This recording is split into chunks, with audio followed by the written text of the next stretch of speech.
let's get into this last story. With TikTok, it is, basically the FCC, or not the FCC, the FCC. The FCC is basically saying that they want Google and Apple to pull TikTok off of their platforms, off of their app stores. Is it the 8th? Is it this Friday? I think it's this week when they want this done. It's pretty quick and in a hurry. Coming up. But it just raises questions about about TikTok. TikTok is different than Meta, is different than Snapchat, is different than some of these American social networks. This is based out of China, and they roll different there.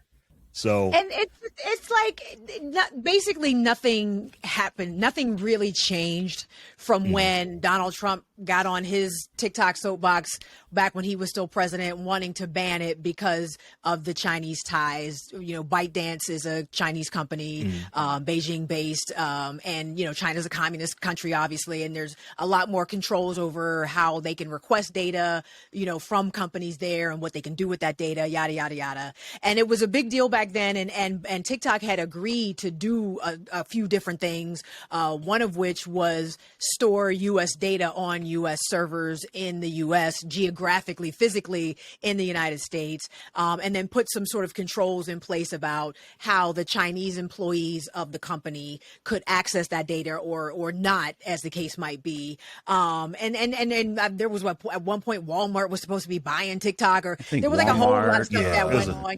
Microsoft, was a couple involved, of them, a whole bunch. Apparently, BuzzFeed did another expose, because I think they were the one that did the first one, that said that none of that stuff has really happened, and that Chinese employees still have full access to American user data, as of January of this year. And all of this stuff took place in 2019. So as of January of this year, they still got all our data or can get it pretty easily. So that's kind of the thing, is like, oh, our data.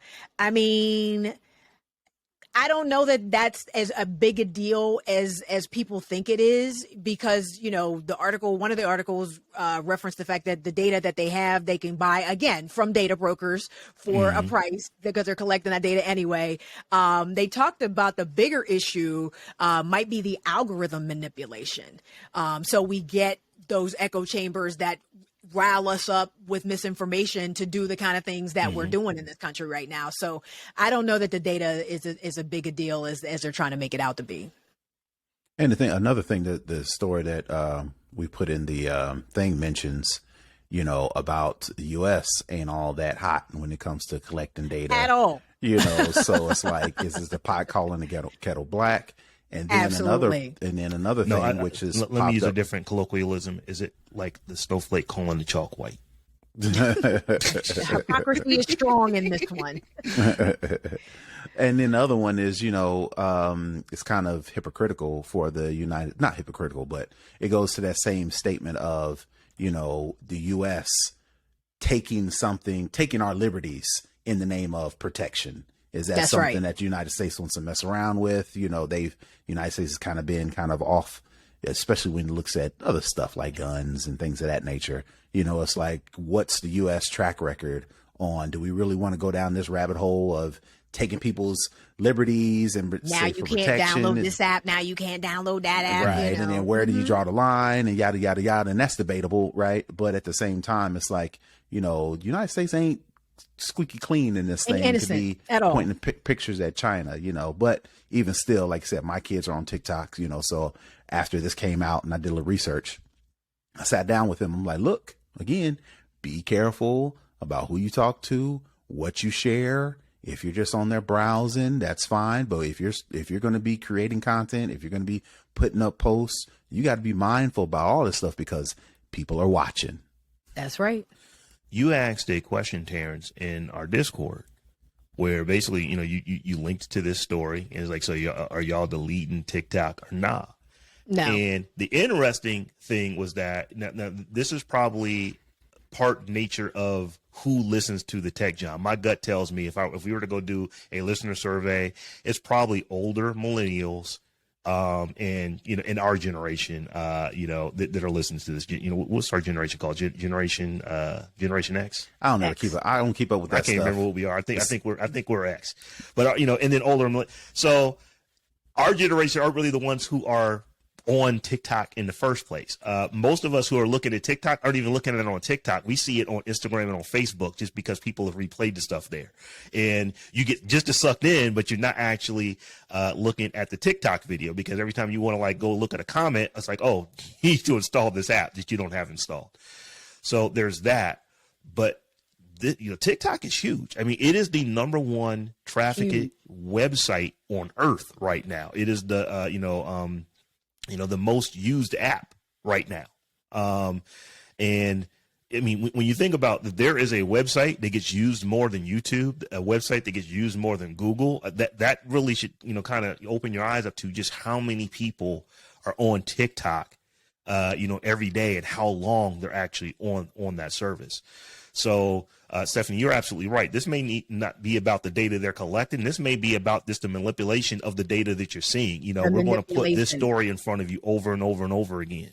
That's right. And then, what you're watching becomes your reality. And we already know that this is the case. It's like, you can say that there are generally, people that we would say, I may not agree with you philosophically on a lot of things, but I tend to believe you are a rational person until I see you doing and saying some of the things that you're doing, because you've just been hit over the head repeatedly, over and over and over and over again with these messages, to where you're now starting to believe the things that aren't true, that are verifiably, you can actually go look at documentation. You can look at videos of things that you're thinking that are happening that are not actually happening. And it's just because you've seen it on video over and over again. You're a very positive person, Rob, because I think I try to be. I try to balance y'all out. He's a very benefit of the doubt type of I think the exact opposite. I'm like, I think everybody's an idiot until they prove me otherwise. Listen, and honestly, the reason I wanted to talk about this today, people going to be on TikTok. No one's getting off of TikTok. No. They're not going to ban TikTok either, because TikTok is pumping way too much money into everybody's pockets. Across the board, politicians, advertisers, whoever. Blah, blah, I just blah, saw that Kobby Lame is getting $90,000 a sponsored post. Right. $90,000 a post. But he's still not the highest paid, even though he has the most followers. Not even close. Yeah, not even close. But 90 G's still ain't nothing to shake a stick at. It ain't nothing. I ain't mad at it. However, what I wanted to talk about was creators and what creators need to be doing, because we flock to these platforms. Everybody wants to be a creator or influencer these days. And these platforms are shaky and unstable at best. At any point, TikTok can go away. Because maybe this ban will happen, and maybe the FCC will get their way, and TikTok now is banned in the U.S., and the United States takes steps to, ban you from being able to access it on your phone, whatever the case may be. Instagram could go away tomorrow. Facebook could go away tomorrow. Twitter could go away tomorrow. And now that we do have a legitimate and established creator economy in this country, where this is how people actually make their livings, I wanted to talk about what else you could be doing besides just social media. Because I looked up there, I was reading some other accompanying articles with this. 43.3% of creators do not use anything other than social platforms to push their content. And that's insane. You know what I mean? So I just really wanted us to kind of just throw ideas out there for people who want to be creators, who claim to be creators. And I put myself in this category because I've had to do a major overhaul of my business as a creator, you know what I mean? And what I'm doing and what I'm offering and where I live and where my content lives and how you can get at me and everything else. And I think that's the first thing. And I'll turn it over to you guys after this. But the first thing creators need to do is start thinking of yourself like a business. I don't think enough creators do that, because they're so creative and they can just come up with a dance on the spot and put it out there.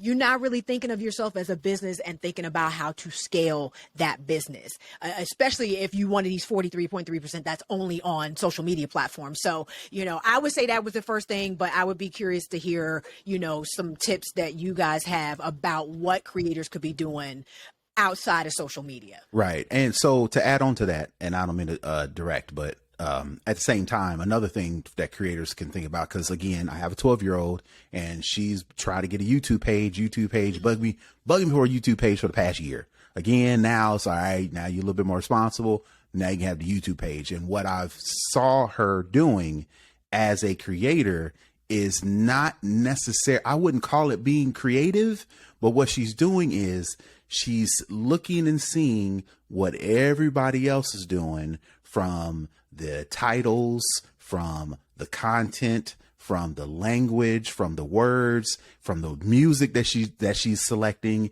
And it's like she's copying and pasting. And I'm trying to tell her, I'm like, look, if your video or your content looks like everybody else's, what is going to make somebody come to you for the information? So you have to figure out how to do something that makes yourself different. So the point to that is the algorithm. Everybody, the echo chamber is like, you're only seeing one type of content. So as a result, that's what you think is going to make you money. Popular. It's going to make make you this influencer, when all in actuality, you're just repeating the same old things that everybody else is doing. That doesn't make you stand out. So to me saying that is, you have to, my other suggestion, Stephanie, is you have to own your own content.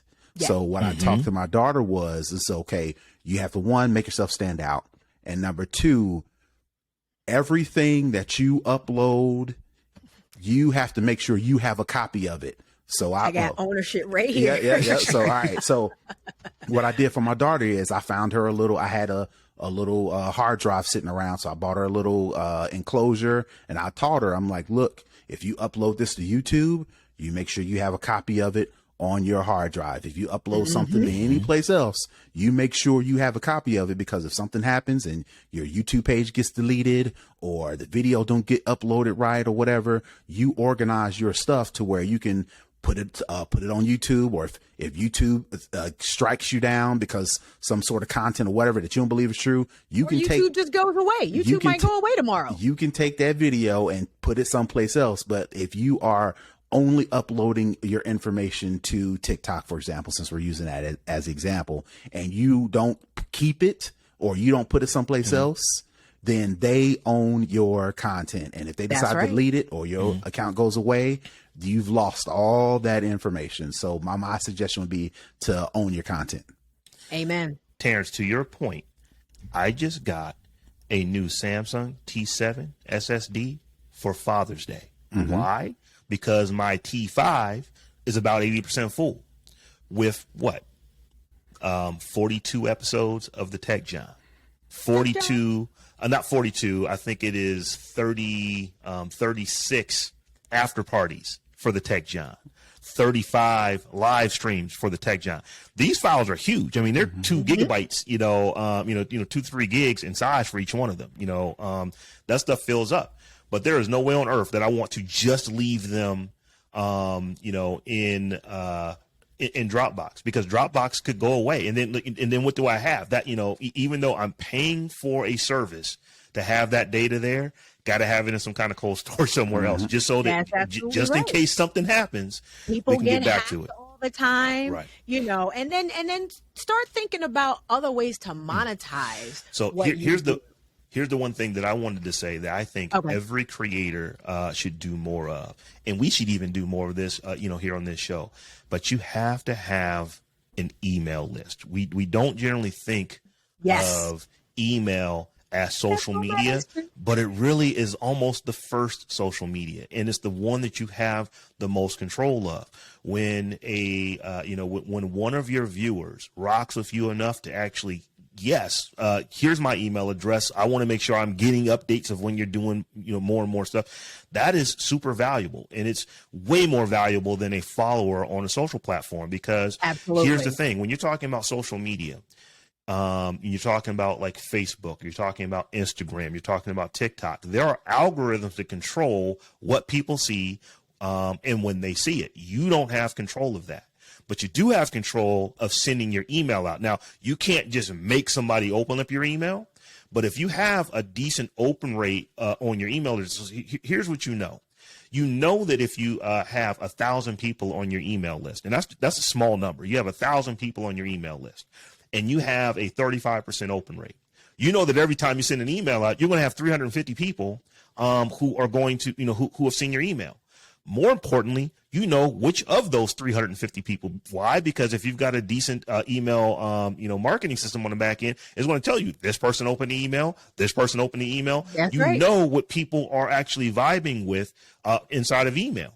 You have no clue to those kind of metrics when you're talking about somebody liked my Instagram post, somebody liked my tweet. You have no idea who, you can see who did it, but you don't necessarily get any insight into why they did it. Right. So, and if not email, because there's some people like, I got too many emails. If not email, then text message. If not text message, then a social media platform like Discord. Like you mentioned, Rob, we don't have email, but we do have Discord to where we can reach out to our people directly. Your own list, and people do. Your own people hit us up. Right. We have folks who rock with us on our Discord who are literally, you guys should talk about this. Then we talk about that on an upcoming show. Or here's what I thought about this thing you talked about. That is absolutely happening inside of our communities that we actually have control over. And again, to your point about owning your own properties, if you ain't got a website, what are you even doing at this point? You know what I mean? Websites are free to set up. They don't require a ton of technical skill to do. They're literally just plug and play on Wix or some other platform like that. So, it really is incumbent upon, if, like I said, these are not things that we expect you to have out the box. Maybe you're building a following on some social platform, but eventually, if you claim to want to have a career as a content creator, these are the things you need to be doing. And again, you just need to be thinking of yourself as a business and how is that business going to scale. So once you get that website, once you're collecting those emails, then that weekly newsletter or that bi-weekly newsletter can go out. You can have sponsored posts inside that newsletter. So brands that sponsor their information in your newsletter that is of interest to your audience, ebooks, online courses, swag, speaking again, like the world opens up once you really start thinking of yourself as a business and thinking about how you scale the business with products that extend beyond just your content. And I just want people to start really developing that mindset, because again, we're talking about TikTok today, but tomorrow it could be Instagram, the next day it could be YouTube, the next day it could be Facebook. Like all of these platforms are by and large ephemeral. You know what I mean? Look at MySpace. There was a bunch of people that was huge on MySpace. Huge. Look at Vine.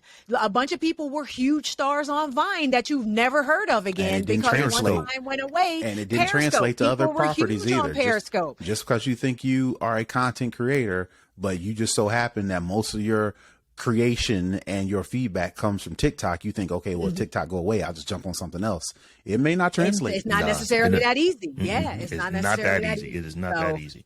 So that is my plea to creators right now. And it's tough because, these young kids or these people, they see the money, they see somebody else's success, and they like, all right, well, let me just chart. And they see going viral and it seems cool and everything, but no. And what drives me crazy, and I'll be done, is when I'll be on Twitter and I'll see something go viral. And then now the popular thing is, I don't know if it's now, but maybe it's been for a while, is you go viral. And then all of a sudden now you got, you put your SoundCloud in there. Let me promote my whatever. Like, and I didn't think this was going to blow up. right. SoundCloud. Right. Yep. Instead of you focusing on making the content go viral, people are focusing on going viral and then trying to back in that with the content. Absolutely. Which goes against my original point, is like, if you're a creator, you have to figure out a way to be creative and just copying trends and following everybody else and find your niche, because doing what everybody else is doing, it may work for one time, it may work for a little bit, but ultimately, can you call yourself a creator sustainable if all you're doing is copying and pasting? It's not sustainable at all as a business. So I want to wrap this part of our conversation up with this. If you are interested in any of this social media stuff, you can sign up for the Tech Joe and Creator Course. No, you know what? Have a course, yo. I'm almost about to say that. I'm going to say it like this. You're talking to three You're talking to 3 OGs who have been doing this collectively for decades. We ain't saying we got all the answers, but we've seen things. We know how some of this works. My bills get paid every month. Exactly. So hit us up in our Discord. How can you get to our Discord? Like that transition, y'all? Like that transition? How can you get to our Discord? Head over to discord.com/thetechjohn. And we have, I think 3 or 4 tiers over there. Any one of the tiers that we have on our Discord, which is a way that you can support our show so we can, keep bringing these tech conversations to you, is on our Discord. And one of the huge benefits of our Discord, excuse me, I keep saying Discord, over our Patreon, is that we actually have integration with Discord. So if you sign up on Patreon, head over to patreon.com/Discord or /thetechjohn. I'm really going to have to edit this part. If you head over, to thetechjohn /Patreon or Patreon, patreon.com /thetechjohn. You can sign up and become one of our patrons. And one of the benefits of being a patron is that you can actually get access to our Discord, to where we actually have some pretty decent conversations, in there. So if you want to talk about the social media stuff and how you can actually capitalize on it, we'll have conversations in our Discord about it. Come hit us up over there. And maybe we should start doing, maybe put it in one of the tiers on the Patreon, ask the Tech John, so people can ask a question and we'll do a video response to it. Oh, absolutely. On Patreon. I think we should, you said we got decades of experience between the 3 of us. We should start sharing that with people who subscribe to the Patreon. So yeah, ask the Tech John. So yeah, we will definitely do that. So once again, I just threw that out there. We didn't agree on that. No, that's a good idea. It's a good idea. Because we've been trying to figure out. We're trying to figure out how to get this Discord popping. So let's start having conversations people want to have. If you want to talk to us about social media, come to our Discord via our Patreon, and we can get there. So once again, that is patreon.com /thetechjohn or thetechjohn.com /Patreon. Either one will get you there.